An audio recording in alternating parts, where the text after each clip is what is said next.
The Sweet Escape. Lily was a little girl with a big smile and an even bigger sweet tooth. At 7 years old, her love for candy was legendary in her small town. The neighborhood kids would often see her running around with a lollipop in one hand and a gummy bear in the other. Candy was Lily's greatest joy, and she had a stash hidden in every corner of her room. Her parents, Mark and Sarah, had always tried to manage her candy intake. They limited sugary treats to special occasions and encouraged healthy snacks, but Lily was a master at sneaking sweets. It wasn't uncommon for her to have a candy bar for breakfast or a handful of jelly beans before bed. To her, candy wasn't just a treat, it was an escape, a moment of pure happiness. One Saturday afternoon, Lily was at her favorite candy store, Sweet Delights, with her mom. The shop was a kaleidoscope of colors, with jars filled with every candy imaginable. Lily's eyes widened as she scanned the shelves, her fingers itching to grab a handful of everything.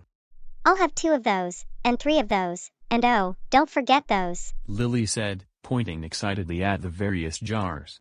Sarah gently placed her hand on Lily's shoulder. "Remember, honey, we need to be mindful of how much candy you're having. Let's pick out a few things and save the rest for later." Lily's face fell, and she pouted. "But Mom, I love candy so much. Can't I just have a little more?" Sarah knelt down and looked into Lily's eyes. "I know you love candy, sweetie, but too much isn't good for you. It's important to balance things out." Lily reluctantly agreed, and they left the store with a small bag of sweets. That evening, as Lily was enjoying her chosen treats, she noticed something strange. Every time she reached for another piece, the candy seemed less exciting, as if the magic had faded. She finished her treats, feeling a twinge of disappointment. The next day, Lily's world was turned upside down. At the school playground, she saw a group of kids gathered around a new game, a colorful, interactive game with moving parts and exciting challenges. They were laughing and shouting, completely engrossed in the fun. Lily approached, her curiosity piqued. "What's this game?" "It's awesome," said her friend Max. "You have to move pieces around and solve puzzles. Want to try?" Lily hesitated. She was used to seeking happiness from candy, but the game intrigued her. She took a deep breath and joined the kids. At first, she struggled with the new activity, but as she played more, she began to enjoy it. The game required focus and skill, and she found herself laughing and cheering with her friends. As the days went by, Lily's interest in the game grew. She began spending more time outside, playing with her friends and discovering other fun activities. She found joy in painting, playing soccer, and even gardening with her mom.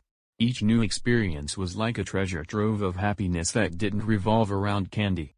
One afternoon, as Lily and Sarah walked to the park, Sarah handed Lily a small, colorful box. "I thought you might like a little treat," she said with a smile. Lily opened the box to find a few pieces of candy inside. She took one and savored it, but this time, it was different. The candy was still sweet, but it no longer held the same overpowering allure. She enjoyed it, but it wasn't the center of her world anymore. "Thanks, Mom," Lily said, hugging her. "I think I'm starting to like other things just as much." Sarah smiled, feeling a mixture of pride and relief. "I'm glad, sweetie. It's wonderful to find happiness in many different things." As Lily continued to balance her love for candy with her newfound interests, she discovered a richer, more varied world of joy. She learned that happiness wasn't just about the fleeting pleasure of a sugary treat but about the lasting fulfillment of exploring new passions and making cherished memories.